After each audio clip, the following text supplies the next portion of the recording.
IAS हो या PCS हो या शिक्षा का कोई भी क्षेत्र हो, हमेशा से इसको धर्म के विरुद्ध माना गया है और धर्म को शिक्षा के विरुद्ध माना गया है।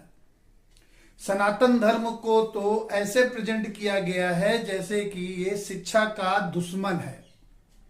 अगर आप भक्त हैं या भगवान में आस्था रखते हैं तो शिक्षा से आप इसका मतलब दूर हैं। ऐसा माहौल बनाया गया है भारतवर्ष में कि अगर कोई साधु है, संत है, सन्यासी है तो उसका शिक्षा से और बुद्धि से कोई लेना देना नहीं है।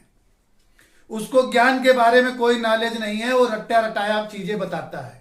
लेकिन हमारे ऋषि मुनि जो भी रहे हैं पहले, उन्होंने ही सारे आविष्कार किए और देश दुनिया को नई दिशा दी।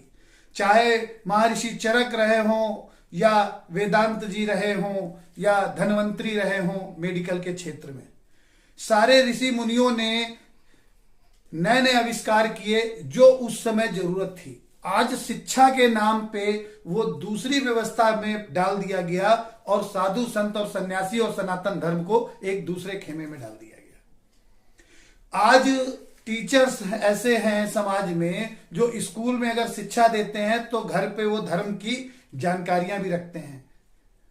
वो रामचरितमानस भी पढ़ते हैं तो गीता भी पढ़ते हैं, लेकिन ऐसी व्यवस्था है कि धार्मिक पुस्तकें स्कूलों में पढ़ाई नहीं जा सकती।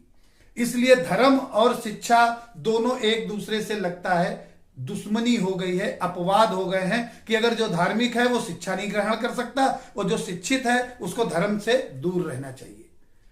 जबकि दूसरे धर्मों में ऐसा नहीं है। अभी हमने दिल्ली ब्लास्ट केस में देखा कि जितने भी उसमें अभियुक्त मिले या षड्यंत्रकारी मिले वो सारे के सारे डॉक्टर थे, क्योंकि वो पढ़े लिखे थे। और पढ़े लिखे होने के बाद भी वो धार्मिक उन्माद में शामिल थे, आतंकवाद में शामिल थे, क्योंकि वो एक ऐसी संस्था से जुड़े हैं, ऐसे धर्म से जुड़े हैं जहां आतंकवाद को वो धर्म कहते हैं। लेकिन हमारे सनातन धर्म में ऐसा नहीं है।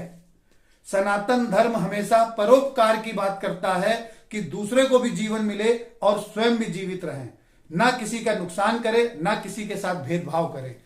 शिक्षा व्यवस्था हमारे यहां गुरुकुल की रही है और गुरुकुल पद्धति शुरू से हमारे आश्रमों में रही है, जहां के ऋषि मुनि राजाओं के लड़कों को, व्यापारियों के लड़कों को, उनके बच्चों को, उनके जो अनुयायी होते थे उनको धर्म की, ज्ञान की, समाज की और सोशल एक्टिविटीज की सभी जानकारियां देते थे, जिससे वो बेहतर शासक, प्रशासक, व्यापारी